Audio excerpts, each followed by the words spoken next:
کی ججمنٹس بالکل امپلیمنٹ ہوتی ہیں اور یہی سٹرکچر ہے آئین کا بھی.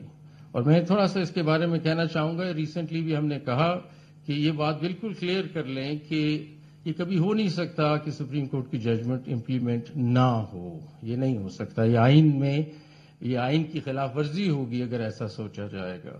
کیونکہ ایگزیکٹو انسٹیٹیوشنز کو ریکگنائز کرنا ہے کہ ان کے پاس کوئی چوائس نہیں ہے but to comply with the orders of the supreme court. یہ میں نہیں کہہ رہا, یہ آئین کہہ رہا ہے. آئین کا یہ سٹرکچر ہے اور یہ اتھارٹی ڈرا کرتی ہے سپریم کورٹ آئین سے, کسی اور ڈاکیومنٹ سے نہیں.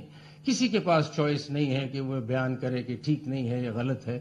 آئین کہتا ہے کہ یہ ججمنٹ ہے, یہ ججمنٹ امپلیمنٹ ہونی ہے. یہی طریقہ ہے. یا پھر چینج کر دیں سارا سٹرکچر, کچھ اور بنا لیں, لیکن جو آئین ہے اس وقت, جو آئین کا سٹرکچر ہے اس کے مطابق تو یہی پوزیشن ہے.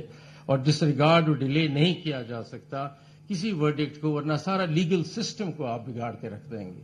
اس کا سارا بیلنس آپ خراب کر دیں گے آئین کا اور لیگل سسٹم کا, اگر آپ اس طرف چل پڑے کہ ججمنٹس امپلیمنٹ نہیں ہونی چاہیے. یہ ہو نہیں سکتا.